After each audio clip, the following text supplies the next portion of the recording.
محرم الحرام کا مہینہ تو انتہائی قابل احترام ہے، لیکن اس کے اندر چند غلط فہمیاں لوگوں کے اندر پیدا کی جاتی ہیں اور موجود ہیں معاشرے کے اندر، ان کو دور کرنا ضروری ہے۔ سب سے پہلی غلط فہمی یہ ہے کہ لوگ کہتے ہیں کہ محرم الحرام کو جو اللہ تعالیٰ نے قابل احترام بنایا ہے، اس کے احترام کی وجہ کیا ہے؟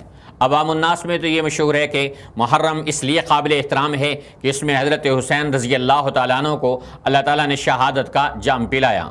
تو علماء کرام فرماتے ہیں، جیسا کہ آپ نے احادیث کی روشنی میں سن لیا کہ اللہ تعالیٰ نے قرآن کریم میں اس مہینے کو قابل احترام قرار دیا ہے، اور انبیاء علیہ السلام 10 محرم کو باقاعدگی کے ساتھ روزہ رکھا کرتے تھے، تو معلوم ہوا کہ محرم پہلے ہی سے قابل احترام ہے، اور اس قابل احترام ہونے کی وجہ سے اللہ تعالیٰ نے حضرت نواسہ رسول جگر گوشہ بطول حضرت حسین رضی اللہ تعالی عنہ کو اس مہینے میں شہادت عطا فرما کر حضرت حسین رضی اللہ تعالی عنہ کے رتبے میں اور اضافہ فرما دیا ہے۔ تو یہ کہنا کہ محرم کو اور عاشورہ کو فضیلت حضرت حسین کی شہادت کی وجہ سے ملی ہے، یہ درست نہیں ہے، بلکہ امام علی مقام رضی اللہ تعالی عنہ کو اللہ تعالیٰ نے اس دن میں شہادت عطا فرما کے محرم کے مہینے میں اور یوم عاشورہ میں شہادت عطا فرما کے امام علی مقام رضی اللہ تعالی عنہ کے مقام اور مرتبے میں اور شان و رفعت میں اضافہ فرمایا ہے۔ دوسری غلط فہمی یہ ہے کہ لوگ کہتے ہیں کہ یہ غم کا مہینہ ہے۔ سوال یہ ہے کہ مسلمانوں کے لیے غم اور سوگ کے لیے شریعت نے کوئی احکامات دیے ہیں یا نہیں دیے؟ تو جواب واضح ہے کہ بالکل شریعت کی طرف سے غم اور سوگ کے لیے 3 دن مقرر ہیں، اور اس سے زیادہ غم اور سوگ منانا شریعت کے اندر جائز نہیں ہے۔ خود رسول اللہ صلی اللہ علیہ وسلم کی وفات اس امت پر سب سے بڑا غم تھا۔ صحابہ کرام اپنے ہوش و حواس کھو بیٹھے، اور آسمان سے اترنے والی وحی کا سلسلہ منقطع ہو گیا، اور اللہ کی رحمتیں اور برکتیں جو رسول پاک علیہ السلام کی برکت سے امت میں تقسیم ہو رہی تھی، ان کا سلسلہ موقوف ہو گیا۔ اس سے بڑا امت پر کیا غم آئے گا؟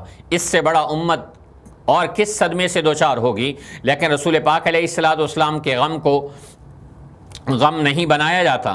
تو اس لیے یہ کہنا کہ محرم غم کا مہینہ ہے، نہیں، یہ محرم تو خوشی کا مہینہ ہے، یہ رحمت اور برکت کا مہینہ ہے، یہ اللہ کی عنایتوں کے اترنے کا مہینہ ہے، اور یہ اللہ تعالیٰ کے تقدس اور احترام کا مہینہ ہے، اس لیے اسے غم کا مہینہ سمجھنا درست نہیں ہے۔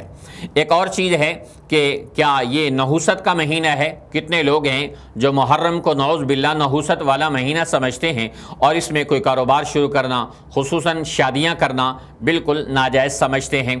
سوال یہ ہے کہ نحوست کسی محرم دن میں نہیں ہوتی، کسی مہینے میں نہیں ہوتی۔ نحوست تو انسان کے اپنے اعمال میں ہوتی ہے، نحوست تو انسان کے اپنے گناہ اور کردار میں ہوتی ہے۔ ہماری مثال تو ایسے ہی ہے کہ جیسے ایک کالا کلوٹا آدمی، اس کے موٹے موٹے ہونٹ، کالا بھدا رنگ اور عجیب و غریب قسم کی شکل، وہ جا رہا تھا کہیں جنگل میں تو اسے شیشہ ملا، اسے شیشہ اٹھایا اور اٹھا کر اپنی شکل دیکھی تو موٹے موٹے ہونٹ اور بھدی شکل، اس نے شیشے کو پٹک کے زمین پہ مارا، کہا ہاں اتنا اچھا ہوتا تو تجھے جنگل میں لوگ کیوں پھینک کے جاتے؟ اب شیشہ نہیں تھا گندا، اس کی شکل ہی ایسی تھی، اس نے شکل دکھائی ہے۔ تو نحوست ہمارے اعمال میں آتی ہے، ہمارے گناہوں کی وجہ سے داخل ہوتی ہے۔ کوئی دن شریعت کے نزدیک منحوس نہیں ہے، کوئی مہینہ نعوذ باللہ منحوس نہیں ہے، اور جو آدمی مہینے کو منحوس سمجھتا ہے وہ نعوذ باللہ اللہ کو گالی دینے والا ہے۔ حدیث شریف میں آتا ہے، بخاری شریف کی حدیث ہے کہ یؤذین ابن آدم، کہ آدم کا بیٹا مجھے تکلیف دیتا ہے، یسب الدہر وانا الدہر اقلب اللیل والنہار، کہ انسان زمانے کو گالی دیتا ہے اور زمانہ تو میں خود ہوں، میں ہی دن رات کے نظام کو عدلتا اور بدلتا ہوں۔ لہذا اللہ تعالیٰ نے کسی مہینے کو غم کا مہینہ اور نحوست کا مہینہ قرار نہیں دیا، نہ خدا کے رسول صلی اللہ علیہ وسلم نے اسے غم کا مہینہ اور نحوست کا مہینہ قرار دیا ہے۔ لہذا اس میں شادی ہو، دیگر کاروبار ہوں، ان کو بھی جائز ہی سمجھنا چاہیے۔ خود رسول اللہ صلی اللہ علیہ وسلم نے اپنی شادی حضرت زینب رضی اللہ تعالی عنہ سے یا غالباً کسی اور زوجہ محترمہ سے محرم الحرام میں کی، اور کئی صحابہ کرام نے محرم الحرام میں اور 10 محرم کو شادیاں کی ہیں۔ تو اگر ایسی بات ہوتی کہ اس میں نحوست ہوتی یا اس دن شادی کرنا جائز نہ ہوتا تو خود رسول اللہ صلی اللہ علیہ وسلم نہ کرتے اور امت کو بھی منع فرما دیتے۔ تو آپ صلی اللہ علیہ وسلم نے خود بھی اس محرم کے مہینے میں خوشیاں منائیں اور شادیاں کی اور دوسرے سارے جائز کام سر انجام دیے، صحابہ کرام بھی سر انجام دیتے رہے۔ لہذا اس بات کو ذہن سے نکالنا ضروری ہے کہ یہ نعوذ باللہ کوئی منحوس مہینہ ہے یا اس میں کوئی خوشی اور غم خوشی نہیں منانی چاہیے اور کوئی نیا کام اپنا شروع نہیں کرنا چاہیے۔ اسی طرح محرم کے حوالے سے ایک اور چیز جو معاشرے میں رواج پکڑ گئی ہے وہ کالا لباس پہننا ہے کہ جی یہ لباس سوگ کی نشانی ہے۔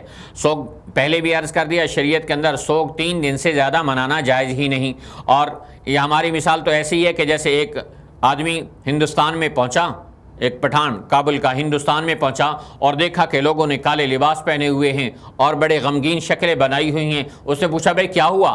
کہا جی یہ کالے لباس پہنے ہوئے ہیں اور اپنی شکلیں غمگین بنائی ہوئی ہیں، حضرت حسین رضی اللہ تعالیٰ عنہ کا غم منا رہے ہیں۔ تو انہوں نے فرمایا کہ حضرت حسین رضی اللہ تعالیٰ عنہ تو 1400 سال پہلے شہید ہو گئے تھے، کیا ہندوستان میں اب خبر پہنچی ہے؟ تو حضرت حسین رضی اللہ تعالیٰ عنہ کو شہادت کا جام پیے ہوئے 1400 سال ہو گئے، اور کچھ لوگ آج بھی غم کا سوگ رچا کر اپنے آپ کو اور معاشرے کو ایک غلط راستے پر ڈالنے کی ناکام کوشش کرتے ہیں۔ اس لیے سیاہ لباس پہننا، رسول اللہ صلی اللہ علیہ وسلم نے سیاہ پگڑی پہنی ہے، لیکن سیاہ لباس پہننا اور سیاہ لباس کو سوگ کی نشانی قرار دے دینا اور اسے خاص مہینے کے اندر پابند کر دینا کہ اس مہینے کے اندر پہننا ہے، یہ بہرحال شریعت کے حدود سے تجاوز کرنے والی بات ہے۔ اسی طرح محرم میں شادیوں کے حوالے سے بہت بڑی غلط فہمی پائی جاتی ہے۔ کوئی اگر کر لے تو لوگ اس کو بہت برا سمجھتے ہیں اور اس کی مخالفت کرتے ہیں، اس لیے دیندار سے دیندار لوگ بھی اس کے اندر شادی کرنے سے کتراتے ہیں۔ ہم بھی اس کی حوصلہ افزائی نہیں کر رہے کہ ضرور کرنی چاہیے، لیکن بہرحال اس کو ناجائز سمجھنا یہ تو بالکل درست نہیں ہے۔ آپ تصور کیجئے کہ ربیع الاول وہ مہینہ ہے کہ جس میں سرکار دو عالم صلی اللہ علیہ وسلم دنیا سے تشریف لے کر گئے اور آسمان سے اترنے والی وحی کا سلسلہ ہمیشہ کے لیے منقطع ہو گیا اور اللہ کی رحمتوں کا سلسلہ بند ہو گیا۔ اگر مسلمان شادیاں روکتے تو پھر مسلمانوں کو ربیع الاول کے مہینے میں روکنی چاہیے۔ لہذا یہ ذہن بنانا کہ اس میں شادی کرنا جائز نہیں ہے بالکل درست نہیں، جیسے اور کام اس مہینے میں جائز ہیں ایسے ہی شادی بھی اگر کوئی کرنا چاہے تو وہ بھی جائز ہے۔ اور اس کے علاوہ اس محرم کے مہینوں میں عام طور پر لوگ قبرستان میں جاتے ہیں اور وہاں جا کر قبروں کی لپائی کرتے ہیں اور فاتحہ خوانی کرتے ہیں۔ تو شریعت میں قبرستان میں جانے کے لیے کوئی دن متعین کرنا اور محرم کا دن لپائی کے لیے متعین کرنا، ایصال ثواب کے لیے متعین کرنا، یہ شریعت میں زیادتی ہے۔ حدیث میں آتا من احدث فی امرنا ھذا ما لیس منہ فہو رد، جو شریعت میں ایسی بات کا اضافہ کرے جو اصل میں اس میں موجود نہ ہو تو وہ مردود ہے۔ اس لیے کسی ایسی بات کا اب شریعت میں کوئی ثبوت نہیں، حکم نہیں ہے کہ تم 10 محرم کو جا کر قبروں کی لپائی کرنے والے بنو اور قبرستان کی زیارت کرنے والے بنو اور ایصال ثواب کرنے والے بنو۔ ایسے کتنے لوگ ہیں جو 10 محرم کو ایصال ثواب کرتے ہیں، اور یہ اس کا بھی وہی حکم ہے کہ 10 محرم سے پہلے کیا جا سکتا ہے، بعد میں بھی کیا جا سکتا ہے۔ اور اس طرح لوگ سبیلیں لگاتے ہیں اور اس دن چاہے پانی کی ضرورت نہ ہو، چاہے موسم گرم ہو، لوگ پانی لگا کے کھڑے ہوئے ہیں۔ تو اس دن اور نام کیا ہے کہ یہ سبیل ہے، اللہ کے نام کی نہیں بلکہ حضرت حسین رضی اللہ تعالیٰ عنہ کے نام کی، تو اس لیے اس میں شرک بھی آ جاتا ہے۔ تو اللہ کی رضا کے لیے جو کام کرنا ہے اسے کسی دن کے ساتھ خاص کرنا مناسب نہیں لگتا اور شریعت کی روح اس کی اجازت نہیں دیتی۔